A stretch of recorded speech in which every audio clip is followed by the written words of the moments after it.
NNAs ഒരിക്കലും എന്ത് ചെയ്യില്ല, ലൈസൻസ് ഇഷ്യൂ ചെയ്യുന്നൊന്നുമില്ല.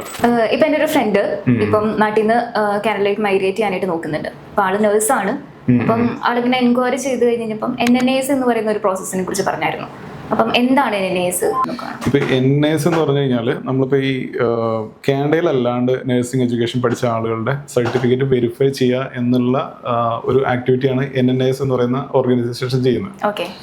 അപ്പോൾ അവരുടെ പ്രോസസ്സിംഗിൽ എന്ന് പറഞ്ഞാൽ നമ്മളിപ്പോൾ ഒരു കാനഡയിൽ പോയിട്ട് നമുക്ക് നേഴ്സായിട്ട് പ്രാക്ടീസ് ചെയ്യണമെന്നുണ്ടെങ്കിൽ നമ്മൾ ഇവരുടെ ഒരു ഇവാലുവേഷൻ പ്രോസസ്സ് കംപ്ലീറ്റ് ചെയ്തിട്ട് നമുക്ക് എന്ത് ചെയ്യാൻ പാടുള്ളൂ, കാനഡയിൽ പോയിട്ട് പ്രാക്ടീസ് ചെയ്യാൻ പറ്റുള്ളൂ. ഇപ്പൊ നേഴ്സായിട്ട് പ്രാക്ടീസ് ചെയ്യാൻ പറ്റുള്ളൂ. ഓക്കെ, അപ്പൊ അതിന് ചെയ്യേണ്ട ഒരു ആക്ടിവിറ്റി എന്ന് പറഞ്ഞാൽ ഇപ്പോൾ നമ്മൾ പഠിച്ചേക്കുന്നത് ഇപ്പോൾ കർണാടകയിലോ അല്ലെങ്കിൽ കേരളത്തിലോ എവിടെയെങ്കിലും നമ്മൾ നഴ്സിംഗ് പഠിച്ചിട്ടുണ്ട് എന്നുണ്ടെങ്കിൽ നമ്മൾ ഈ സ്ഥലങ്ങളിലെല്ലാം എന്ത് ചെയ്യണം, ഈ സർട്ടിഫിക്കറ്റ് വെരിഫൈ ചെയ്യുക എന്നുള്ളതാണ് ഫസ്റ്റ് പ്രോസസ്സിംഗ്.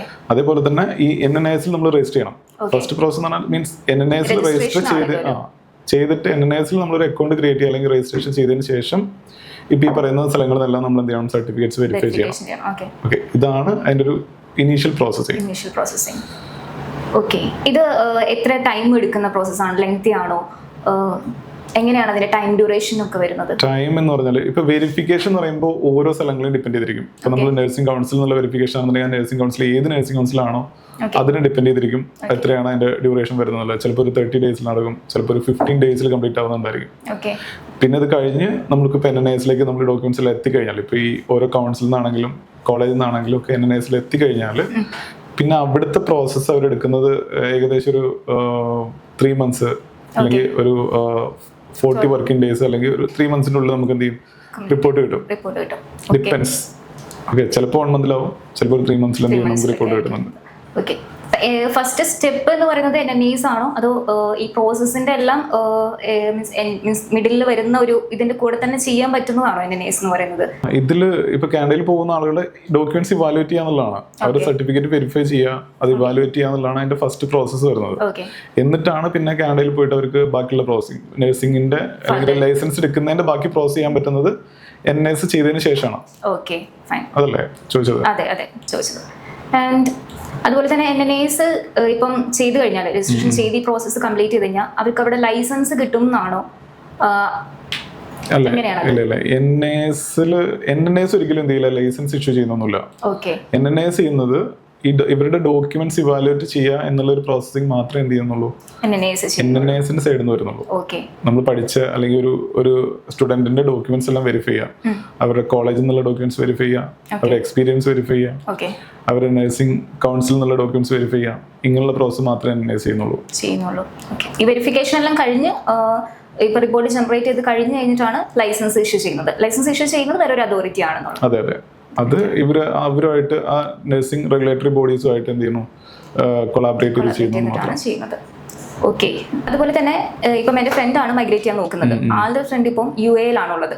അപ്പൊ യൂണിവേഴ്സിറ്റി വെരിഫിക്കേഷൻസ് ഒക്കെ ചെയ്യുമ്പോൾ UAE നിന്ന് ഡയറക്റ്റ് അവർക്കൊന്നും ചെയ്യാൻ പറ്റില്ലല്ലോ. അപ്പൊ അത് ഡയറക്റ്റ് ക്ലയന്റ് തന്നെ അല്ലെങ്കിൽ ആപ്ലിക്കന്റ് തന്നെ ഡയറക്റ്റ് പോയിട്ട് ചെയ്യണം എന്നുണ്ടോ? അങ്ങനെ ഒരു ഇതുണ്ടോ? ഇല്ല, ഇപ്പൊ യൂണിവേഴ്സിറ്റിയിൽ ഇപ്പോൾ കൗൺസിലാണെങ്കിലും കോളേജിലാണെങ്കിലും അപ്ലിക്കന്റ് ഡയറക്റ്റ് പോകണം എന്നുള്ളൊരു സിസ്റ്റം ഉണ്ട് പൊതുവെ. ഇപ്പോൾ കൗൺസിലാണെങ്കിലും ശരി, കോളേജിലാണെങ്കിലും ശരി, ഒരു ആരുടെയാണോ സർട്ടിഫിക്കറ്റ് അവർ തന്നെ ഡയറക്റ്റ് അവിടെ പോയി ചെയ്യണം എന്നുണ്ട്. പക്ഷെ അവിടെയാണ് നമ്മൾ അവരെ സപ്പോർട്ട് ചെയ്യുന്നത്, അസിസ്റ്റ് ചെയ്യുന്നത്. അവർ എവിടെയാണെങ്കിലും ഇപ്പൊ ലോകത്ത് എവിടെയാണെങ്കിലും എന്ത് ചെയ്യാൻ പറ്റും, നമ്മുടെ അടുത്ത് ഡോക്യുമെന്റ്സ് സബ്മിഷൻ ചെയ്ത് കഴിഞ്ഞാൽ നമുക്കത് ചെയ്തു കൊടുക്കാൻ പറ്റും. അവർ ഡയറക്റ്റ് ഒരു പ്രസൻസ് വേണമെന്നില്ല, ബിഹാഫിൽ നമുക്ക് ചെയ്യാം. നമ്മൾ ഓതറൈസ് ചെയ്ത് നമുക്ക് ആ പ്രോസസ് കംപ്ലീറ്റ് ചെയ്ത് കൊടുക്കാൻ പറ്റും. Okay, fine. അതുപോലെ തന്നെ ഇപ്പം ചില അവരുടെ ഫ്രണ്ട്സ് തന്നെ ഒറ്റയ്ക്ക് ചെയ്യാൻ നോക്കിയിട്ടുണ്ടായിരുന്നു, തന്നെ ചെയ്യാനായിട്ട് നോക്കിയിട്ടുണ്ടായിരുന്നു. ബട്ട് തന്നെ ചെയ്യുമ്പോൾ അവർക്ക് കുറച്ച് ചലഞ്ചസ് അവർ ഫേസ് ചെയ്തിട്ടുണ്ടായിരുന്നു. ഇപ്പം യൂണിവേഴ്സിറ്റി പ്രോപ്പർ ആയിട്ടുള്ള അപ്ഡേഷൻസ് കിട്ടുന്നില്ല, അങ്ങനത്തെ കുറച്ച് ഡിലേ കാര്യങ്ങളൊക്കെ വന്നിട്ടുണ്ടായിരുന്നു. അപ്പൊ അത് നമ്മൾക്ക് ആ ഒരു വർക്ക് ഏറ്റെടുക്കുമ്പോൾ എങ്ങനെയായിരിക്കും, അതെങ്ങനെ ഫാസ്റ്റ് ആയിട്ട് ചെയ്യാൻ പറ്റുമോ, ട്രസ്റ്റ് വർത്തി ആണോ? ഇതിൽ വരുന്ന ഈ ഡയറക്റ്റ് ചെയ്യുമ്പോഴുള്ള ബുദ്ധിമുട്ടുകൾ എന്തൊക്കെയാന്ന് പറഞ്ഞു കഴിഞ്ഞാൽ, ഇപ്പോൾ ലാക്ക് ഓഫ് ഡോക്യുമെന്റ്സ് മീൻസ് നമ്മൾ കൊടുക്കേണ്ട ഡോക്യുമെന്റ്സ് എല്ലാം എന്ത് ചെയ്യില്ല, ചിലപ്പോൾ NNAsന് കൊടുക്കില്ല. ഇപ്പോൾ യൂണിവേഴ്സിറ്റിയിൽ നിന്ന് എന്തൊക്കെ അല്ലെങ്കിൽ ഒരു കോളേജിൽ നിന്ന് എന്തൊക്കെ ഡോക്യുമെന്റ്സ് പോകണം, അല്ലെങ്കിൽ കൗൺസിലിൽ എന്തൊക്കെ ഡോക്യുമെന്റ്സ് പോകണം എന്നുള്ളത് ഡയറക്റ്റ് പോകുന്നവർക്ക് അറിയില്ല. അതേപോലെ എവിടെ നിന്നൊക്കെയാണ് ഇത് വെരിഫൈ ചെയ്യേണ്ടത്. നമ്മൾ ചെയ്യുന്നത് ഒരു 8 വർഷം അല്ലെങ്കിൽ ഒരു 10 വർഷമായിട്ട് നമ്മൾ ഇതിന്റെ ഈ ഒരു വർക്ക് മാത്രം ചെയ്യുന്നതുകൊണ്ട് നമ്മുടെ ആ എക്സ്പീരിയൻസ് വെച്ചിട്ടായിരിക്കും എന്ത് ചെയ്യണം, നമ്മൾ ഓരോ കേസിനെയും അപ്രോച്ച് ചെയ്യുന്നതും ചെയ്യുന്നതും. അപ്പൊ എന്തെങ്കിലും അവിടെ അങ്ങനെയുള്ളൊരു മിസ്സിങ് വരത്തില്ല. ഒറ്റ ഷോട്ടിൽ എന്ത് ചെയ്യും, അത് കംപ്ലീറ്റ് ചെയ്യാൻ പറ്റും. കംപ്ലീറ്റ് ചെയ്യാൻ പറ്റും. അത് എവിടെ നിന്നൊക്കെയാണോ ചെയ്യേണ്ടത്, എങ്ങനെയൊക്കെയാണോ ചെയ്യേണ്ടത് എന്നുള്ളത് നമുക്ക് അറിയാൻ പറ്റും വ്യക്തമായിട്ട്. ഇപ്പം നമ്മൾ ചെയ്ത് കഴിയുമ്പോൾ ഇപ്പം കൗൺസിലിൽ നിന്നാണെന്നുണ്ടെങ്കിൽ കോളേജിൽ നിന്നാണെങ്കിലും വെരിഫിക്കേഷൻസ് ചെയ്ത് NNAS എത്തി കഴിയുമ്പോൾ എന്തെങ്കിലും റിജക്ഷൻസ് വരാറുണ്ടോ? റിജക്ഷൻസ് അങ്ങനെ ഇപ്പം നമ്മുടെ കേസിൽ അങ്ങനെ വന്നിട്ടില്ല. അധികം കൂടുതൽ എന്തെങ്കിലും റിജക്ഷൻ ആയിട്ട് അങ്ങനെ വന്നിട്ടില്ല. എന്തെങ്കിലും മിസ്സിംഗ് ഇൻഫർമേഷൻ എന്നുള്ള കോൺസെപ്റ്റിൽ മാത്രമേ വന്നിട്ടുള്ളൂ. പിന്നെ എന്തെങ്കിലും കേസിൽ ആരുടെങ്കിലും എന്തെങ്കിലും ഫേക്ക് ഡോക്യുമെന്റ് ഒക്കെ സബ്മിഷൻ ചെയ്യുകയാണെങ്കിൽ മാത്രമേ എന്ത് ചെയ്യുള്ളൂ, റിജക്ഷൻ വരുള്ളൂ. പിന്നെ നമ്മൾ വർക്ക് എടുക്കുന്നതിന് മുമ്പേ നമ്മൾ ഇവാലുവേറ്റ് ചെയ്യും ഡോക്യുമെന്റ്സ് ഇത് കിട്ടുന്നതാണോ അല്ലേ എന്നുള്ളത് നമ്മൾ നോക്കിയിട്ട് മാത്രമേ എന്ത് ചെയ്യാറുള്ളൂ, ഈ വർക്ക് അല്ലെങ്കിൽ ആക്സെപ്റ്റ് ചെയ്യാറുള്ളൂ.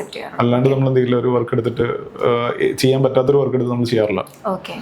അപ്പൊ ക്ലയന്റിന്റെ അടുത്താണെങ്കിൽ അത് ആദ്യം തന്നെ മുൻകൂട്ടി പറയും. പിന്നെ അവരുടെ റിസ്കിൽ വേണമെങ്കിൽ നമ്മൾ ചെയ്ത് കൊടുക്കുന്ന പല കേസും ഉണ്ട്. പക്ഷെ എന്ത് ചെയ്യില്ല, നമ്മളൊരു കാര്യം എന്ത് ചെയ്യില്ല, ചെയ്യാൻ പറ്റാത്തൊരു സാധനം എടുത്തിട്ട് നമ്മൾ ചെയ്തിട്ട് അവരെ ഒരു കോംപ്ലിക്കേഷനിലേക്ക് കൊണ്ടെത്തിക്കില്ല. ഓക്കെ, അപ്പൊ ഈ ലീവ്സ് ഈ പ്രോസസ്സ് കൈകാര്യം ചെയ്യുന്നതിന്റെ ബെനിഫിറ്റ്സ് എന്തൊക്കെയാണ്? ലീവ്സിലേക്ക് ഇപ്പോൾ ഒരാൾ ഈ വർക്കായിട്ട് അല്ലെങ്കിൽ ഈ ഒരു പ്രോസസ്സായിട്ട് വരുന്ന സമയത്ത് നമ്മൾ മാക്സിമം അവരുടെ കോംപ്ലിക്കേഷൻ ആയിട്ട് ഈ ഡോക്യുമെന്റേഷൻ എന്ന് പറയുന്നത് വെരി കോംപ്ലിക്കേറ്റഡ് ആയിട്ടുള്ള പ്രോസസ്സിംഗ് ആണ്. ഇപ്പോൾ ഒരു വൺസ് ഒരു യൂണിവേഴ്സിറ്റി പോയിട്ടുള്ള അല്ലെങ്കിൽ കൗൺസിൽ പോയിട്ടുള്ള ഒരു ആൾക്ക് അറിയാൻ പറ്റും എത്രത്തോളമാണ് അവിടുത്തെ കാര്യങ്ങളിലെ കോംപ്ലിക്കേഷൻസ് ഉള്ളത്. അതിനെ ഏറ്റവും സിംപ്ലിഫൈ ആയിട്ട് ഏറ്റവും വൃത്തിയായിട്ട് ഏറ്റവും പെട്ടെന്ന് ചെയ്തു കൊടുക്കുക എന്നുള്ളൊരു പ്രോസസ്സിംഗ് ആണ് എന്ത് ചെയ്യണം ലീവ്സ് ചെയ്യുന്നത്. അതിന് നമുക്കൊരു ടീം തന്നെ ഉണ്ട്. വർഷങ്ങളായിട്ട് ഈ ഒരു സർവീസ് മാത്രം ചെയ്യുന്ന അല്ലെങ്കിൽ ഈ ഒരു സർവീസിൽ മാത്രം എക്സ്പീരിയൻസ് ഉള്ള ടീം തന്നെ നമുക്ക് അതിനിരുന്ന് അതിന് വേണ്ടി വർക്ക് ചെയ്യുന്നുണ്ട്. അത് ഓരോ സ്റ്റേറ്റിലും നമുക്ക് അതിനുള്ള ആളുകളുണ്ട്. അത് ചെയ്യാൻ വേണ്ടിയിട്ടുള്ള സ്റ്റാഫായിട്ട് നമുക്ക് ഓരോ യൂണിവേഴ്സിറ്റിയായിട്ട് അപ്രോച്ച് ചെയ്യാനും അങ്ങനെയുള്ള ആളുകളുണ്ട്. അപ്പോൾ അത് ഈ പറയുന്ന ക്ലയന്റിന് അത് വളരെ ഈസിയാണ്. അവർക്ക് അവർ എവിടെ ലോകത്ത് എവിടെ ഇരുന്നാലും ശരി ലീവ്സിനെ കോൺടാക്ട് ചെയ്യണമെങ്കിൽ എന്ത് ചെയ്യാൻ പറ്റും, ഏത് സ്റ്റേറ്റിലെയും ഇന്ത്യയിലെ ഏത് സ്റ്റേറ്റിലാണെങ്കിലും അവർക്ക് വർക്ക് ഓൺ ടൈമിൽ കംപ്ലീറ്റ് ചെയ്തെടുക്കാൻ പറ്റും. ഓക്കെ, അപ്പോൾ പിന്നെ അതിൽ അവർക്കൊരു വേറൊരു കോംപ്ലിക്കേഷനിലേക്ക് പോകേണ്ട ആവശ്യമില്ല. ഓക്കെ.